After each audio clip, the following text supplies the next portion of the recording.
The Frog Prince. One fine evening a young princess put on her bonnet and clogs, and went out to take a walk by herself in a wood, and when she came to a cool spring of water, that rose in the midst of it, she sat herself down to rest a while. Now she had a golden ball in her hand, which was her favorite plaything, and she was always tossing it up into the air, and catching it again, as it fell. After a time she threw it up so high that she missed catching it as it fell, and the ball bounded away, and rolled along upon the ground, till at last it fell down into the spring. The princess looked into the spring after her ball, but it was very deep, so deep that she could not see the bottom of it.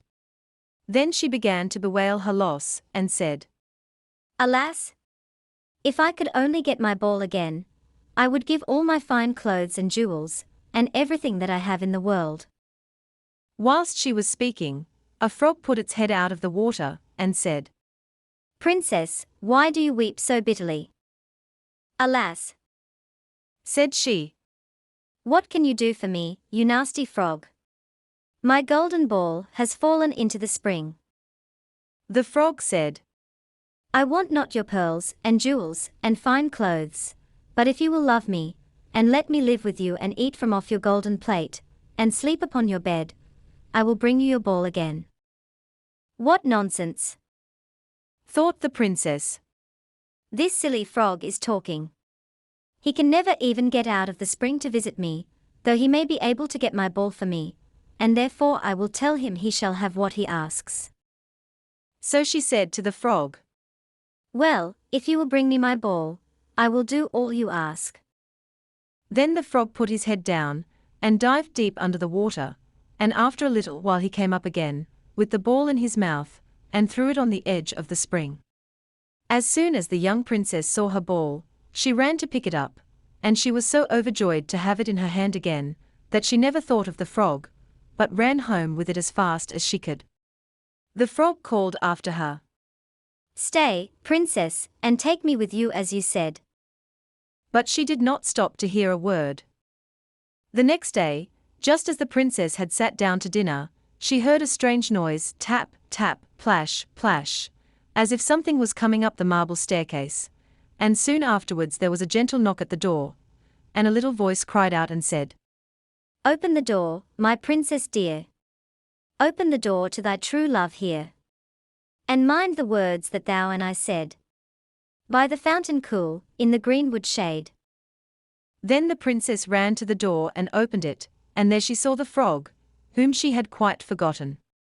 At this sight she was sadly frightened, and shutting the door as fast as she could came back to her seat. The king, her father, seeing that something had frightened her, asked her what was the matter. "There is a nasty frog," said she, "at the door, that lifted my ball for me out of the spring this morning.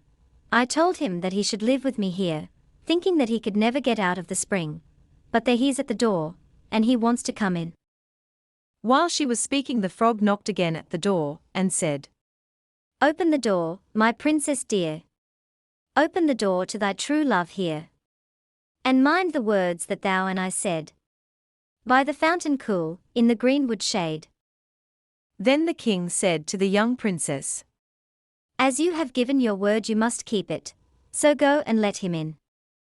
She did so, and the frog hopped into the room, and then straight on, tap, tap, plash, plash, from the bottom of the room to the top, till he came up close to the table where the princess sat at. "Pray lift me upon chair," said he to the princess, "and let me sit next to you." As soon as she had done this, the frog said, "Put your plate nearer to me, that I may eat out of it." This she did, and when he had eaten as much as he could, he said, "Now I am tired, carry me upstairs, and put me into your bed." And the princess, though very unwilling, took him up in her hand, and put him upon the pillow of her own bed, where he slept all night long. As soon as it was light he jumped up, hopped downstairs, and went out of the house. "Now, then," thought the princess, "at last he is gone, and I shall be troubled with him no more." But she was mistaken, for when night came again she heard the same tapping at the door, and the frog came once more, and said, Open the door, my princess dear. Open the door to thy true love here. And mind the words that thou and I said. By the fountain cool, in the greenwood shade. And when the princess opened the door, the frog came in, and slept upon her pillow as before, till the morning broke. And the third night he did the same.